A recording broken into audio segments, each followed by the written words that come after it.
My name is Laura. This is Spirit Flow Chair Yoga. We'll start by finding our feet right underneath our knees and then finding our sit bones. So you can rock back and forth from side to side and just find those bony parts of your buttocks, and that's where you're grounding into the chair seat. And you're not really back on the chair seat, you're more forward on it. So you can press weight into the feet and then also feel the stability of your hips in those sit bones. And that stability from the feet to the legs to the sit bones allows the spine to expand and the crown of the head to go toward the ceiling. And that was my cat Jules. I'm not moving the camera to show you my cat. I love Dean Moorhead, but I'm not moving my camera. You might see my cat though as she walks through. So in this dignified pose, just close your eyes if you like. But if that's not comfortable, you can just allow your eyelids to drop and maybe you look in a soft gaze toward the floor. And take a deep breath into the belly and allow it to expand the belly. And then it also expands the rib cage above the belly. And then it goes up towards the top of the chest, maybe even moves the shoulders a little bit as you start to exhale, release from the top of the chest, and then allow the rib cage to release, and then down by the belly button, really pull the belly button in toward the spine as you end the exhale. Take a deep breath in. The body naturally inhales after an exhale. And bring that breath through the rib cage and up to the top of the chest, to the collarbones, and then start the exhale from the top of the torso to the middle, and then the exhale ends at the lower abdominals. And naturally you start an inhale from the bottom of the torso to the middle and then to the top. This is called three-part breath. So find a little rhythm that works for you to inhale from the bottom through the middle to the top, and then to exhale from the top through the middle to the bottom. And take like 3 more breaths like that. Just noticing how this deliberate breathing changes the shape of the torso and all the sensations of breath moving through the body.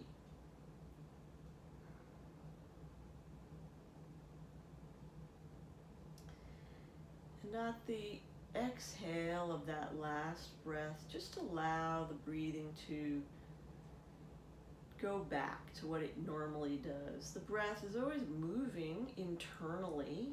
Our body is always moving internally. We may not notice it all day long, but it's always there in the background. So keep the eyes closed or softly looking at the floor, and just notice how the breath changes when you're not making it do anything. It just goes back to doing what it does.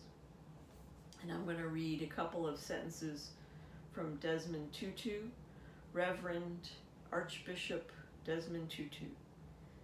Discovering more joy does not save us from the inevitability of hardship and heartbreak. In fact, we may cry more easily, but we will laugh more easily too. Perhaps we are just more alive. Yet, as we discover more joy, we can face suffering in a way that ennobles rather than embitters. We have hardship without becoming hard. We have heartbreaks without being broken. And that's Archbishop Desmond Tutu.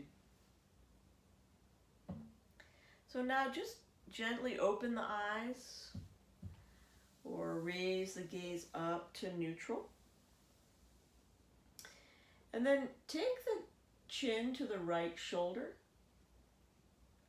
and then the chin back to neutral, to the center, and then take the chin to the left shoulder and then back to center, to the right. You don't have to drastically crank it over, just slowly move the chin from center to side, feeling all the sensations, allowing yourself to notice all the sensations as the neck moves.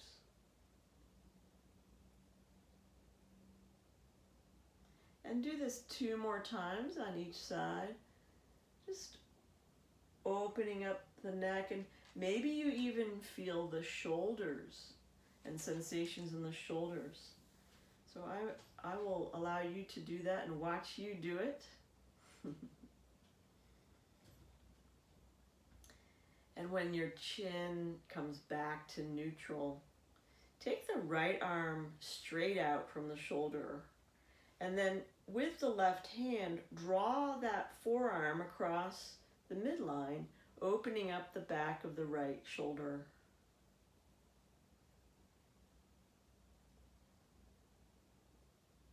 Release this slowly. Allow that right arm to replace back down. And then take the left arm straight out from the shoulder. And with the right hand, draw that arm across the midline, opening up the back of the left shoulder.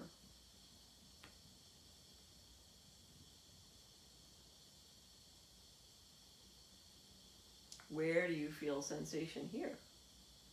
And then release this slowly.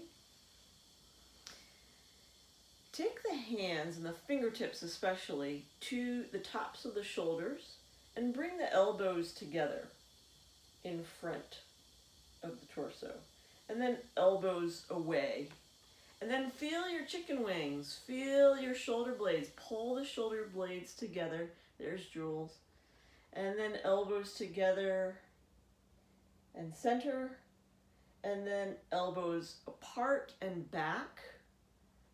Pulling the shoulder blades together on the midline. And then forward. Inhale. Exhale, open up the top of the chest, elbows come back. Exhale. Inhale. Hello, Jules. Exhale. Do this 2 more times. So inhaling, and you're opening the chest and pulling the shoulder blades together. Exhaling, you're pulling all your energy inward. Elbows come forward, maybe even chin to sternum.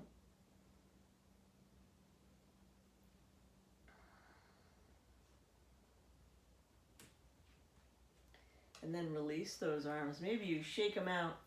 Shake the wrists. Shake the arms. And a couple shoulder rolls. Maybe make it kind of big with the arms. So shoulders up towards the ears and then back down the spine. And you can bring the arms and the hands with it. Really bring a lot of dynamic movement into the shoulders here. Woo! That's a lot. Okay, you might be warming up too. Hands to the hips. You can feel those hip bones. And then think about the sternum. The sternum is the top of the chest.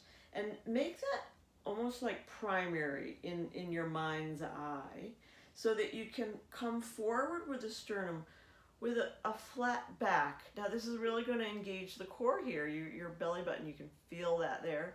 And then take it to the right. And then really engaging the belly button and the core as you take it back, and then to the left. As you come forward, you can really press weight into the feet, and then off to the right again, and back. So you're stirring from the hips here We started with the neck, went to the shoulders, we're coming down toward the hips and the lower back. So come all the way around. And when you come forward again, maybe you rotate it in the opposite direction. And that's my chair popping and cracking. That's not necessarily my lower back.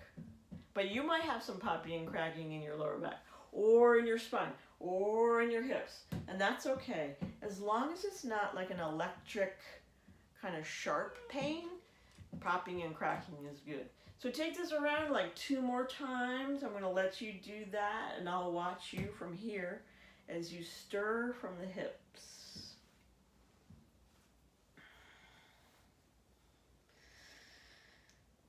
Yes. And when you come back to center, come back to that neutral pose where the feet are underneath the knees and you can feel the sit bones and the hands are on the thighs. This is just a little bit of coordination and cross patterning. Take your right hand up and your left leg up, your left hand up and your right leg up. So opposite, right and left, and you're just kind of giving a pattern, a little small job to the brain to bring the opposite hand and leg up. Notice how that feels. You get into a little bit of a rhythm and it doesn't feel so odd anymore. And that's what our bodies do. They find that little groove, right? It's like walking. All of a sudden you're just doing it. And then bring it to stillness. And find that pose where you have your ankles under knees and you can feel your sit bones. Your shoulders are moving away from the ears and your hands are on the thighs. Take a deep breath in and then just let it go. Extend your legs so your toes are coming up toward the ceiling. You can't see my toes. You'll just have to have faith they're there. But my toes are coming back towards me. In other words, they're flexing. And now I'm going to take my toes away. And now they're pointing. So flex and then point. Flex and then point. And we're just going to kind of focus on the ankles and toes here. So do some flexing and pointing. And then take the feet a little wider than the hips, and then take the toes out, and then in. And you'll probably feel like the hips are moving in the hip sockets in a way that we don't usually move them, but that's good, because we're getting new fluid and new movement in there. And this cat is trying to do hip socket twirls too. And now bring those feet back towards each other. And start to just rotate from the ankles. So rotate in circles. And then reverse that circle so that you're taking the circle with the ankles in the opposite direction. Good. All right.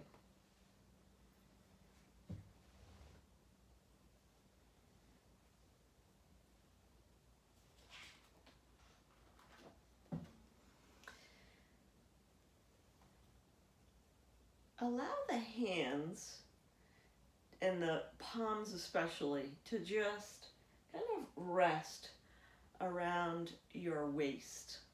And your elbows are coming back. Take a deep breath in, look up, and bring the sternum up toward the ceiling. And keep breathing here. Can you feel your shoulder blades? And would you allow them to just relax and move down the back? And then release the hands and the chin and the shoulders. And we'll do it 2 more times. So bring the palms up toward the waist and pull them back so that the elbows come way back. And you can feel the shoulder blades really start to flex towards each other. And then raise the chin, bring the sternum up toward the ceiling and look up. And in this cobra pose, you can still breathe.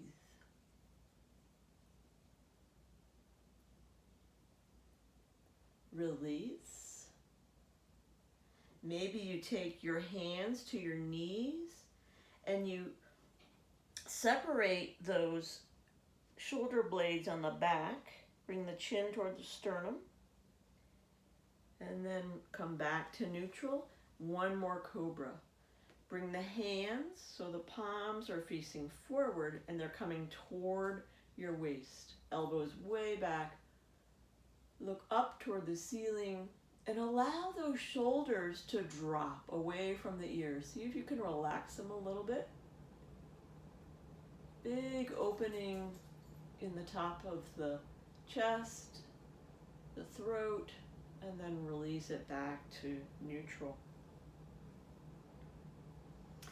Take your left hand to the outside of the right thigh or knee and your right hand to the back of the chair. Now, I don't know what your chair looks like, but I can take my hand to the back of the seat of the chair and then start to look over the right shoulder. How far can you move your eyes in the eye socket so that you're twisting here and still breathing? And then notice your shoulders. Can you relax the shoulders away from the ears? Not necessary to crank yourself all the way over. I'm going to look at you guys and what you're doing now. And then come back to neutral. Just close your eyes for a moment and notice how you feel having done that twist. Gently open the eyes. Take the right hand to the outside of the left knee or thigh. We're going to go to the other side in this twist. So find a good spot for your left hand. You may feel very different on this side in this twist. And that's right, because our bodies are not symmetrical. They just carry weight on different sides and grow differently on different sides, and we got to just be okay with that. Notice it and not judge it. So I'm going to come back out of this pose, but you stay where you are. Keep breathing just a couple more times. And when you're ready, you come out of your boat. I'm sorry, your twist.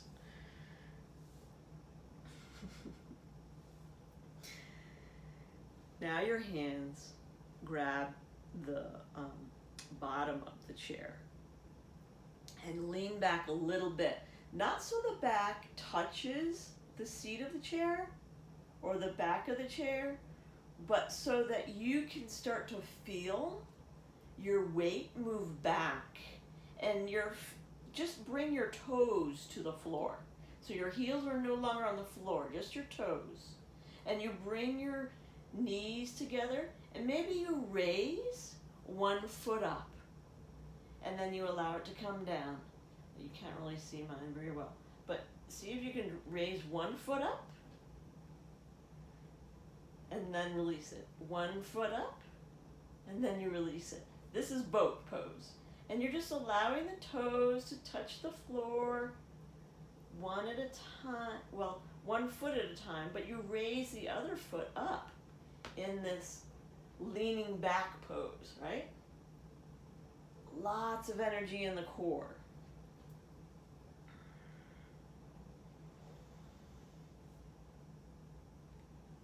I think we have time for a hip opener.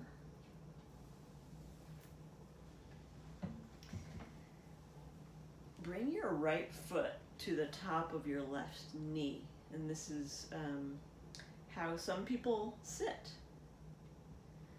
Bring your left palm to your right foot.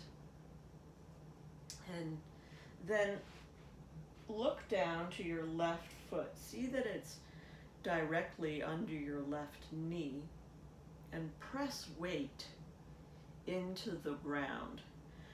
press your left palm against your right foot, the sole of the foot. So you're thinking about your left foot and your right foot and your left palm. You've got kind of like an isometric thing going on between your left palm and the sole of your right foot. Now think about that sternum again so that you can really extend the spine all the way from the tailbone through the spine to the crown of the head, and you have like a straight stick of a spine, and that sternum comes forward over the right shin. You can still feel your sit bones. Where do you feel the most sensation here? You might, if you're like me, but you might not be like me, feel it in your right hip. It might be in your right hip.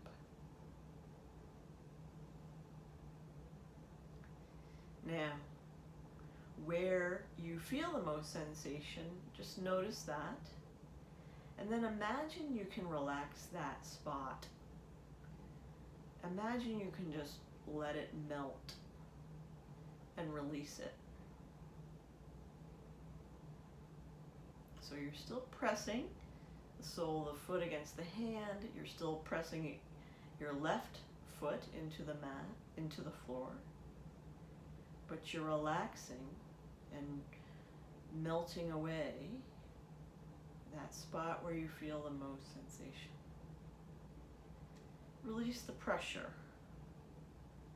Allow the sternum to come up and back to neutral. Release that leg. Extend the right leg just for a moment. Replace that right foot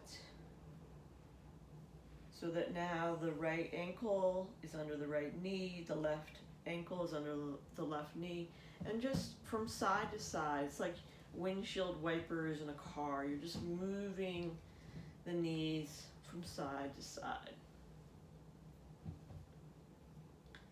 Take the left foot to the top of the right knee. This may be very different.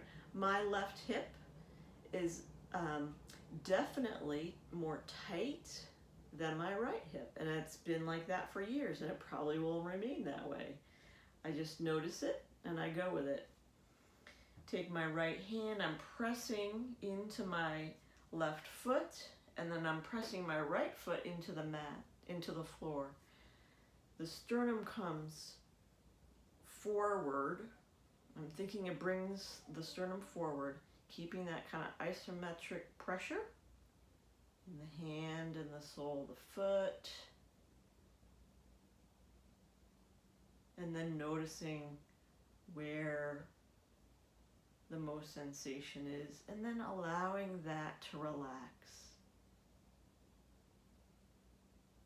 Not gripping where the sensation is, allowing it to flow. Just let it be and sit with the sensation. Sit with whatever you feel going on in the left hip, the lower back, whatever it is.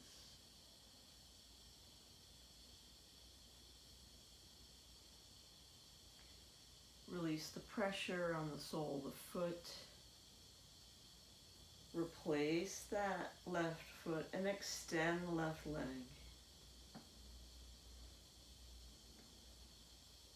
Replace that foot. So this Spirit Flow Yoga is for 30 minutes. If I didn't say that originally, I meant to. And right now, relax in the chair. So now you can sit way back. You can extend your legs. You can sit in the chair in whatever way feels most supported to you. I don't need to tell you how to relax your body, your frame. Whatever feels good and relaxing to you in the chair. You can let your shoulders go, your arms go.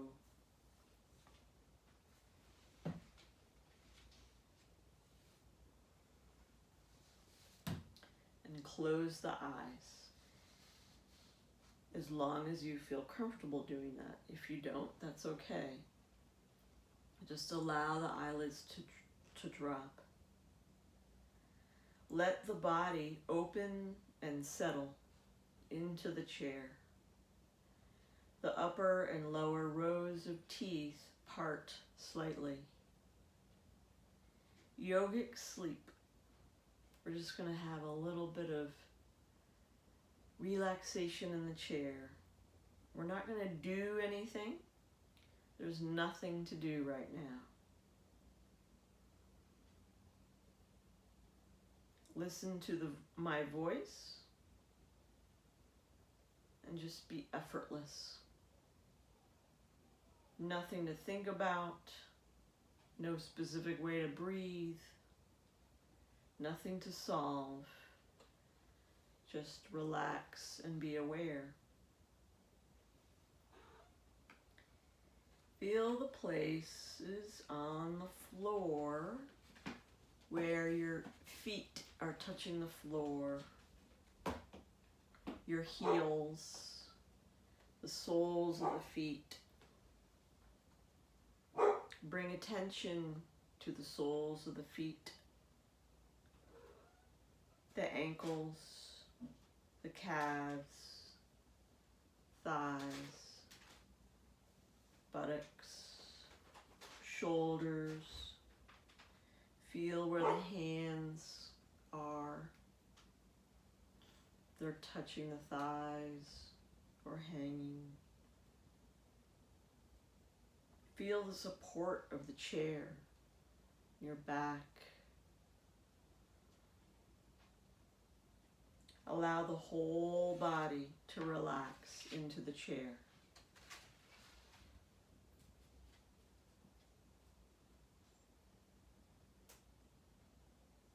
The entire body softens, facial muscles relax, jaw, tongue, lips. The eyes gently relax into the eye sockets. Sense a feeling of nurturing and gentleness all around you, a growing sense of peace.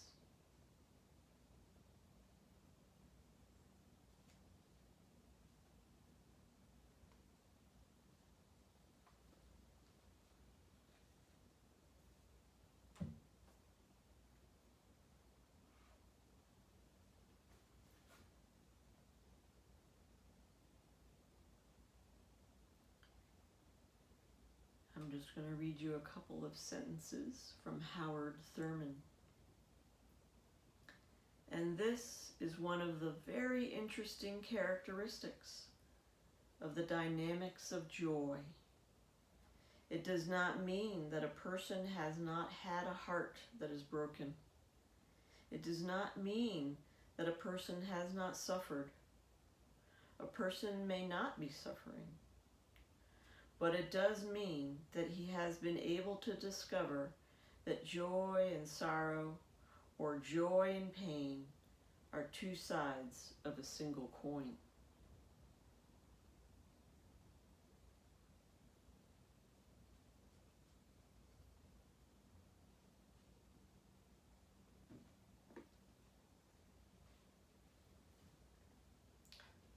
So find your toes and find your fingers and bring a little bit of movement into toes and fingers. And maybe feet and hands and legs and arms. And gently open your eyes. God bless you.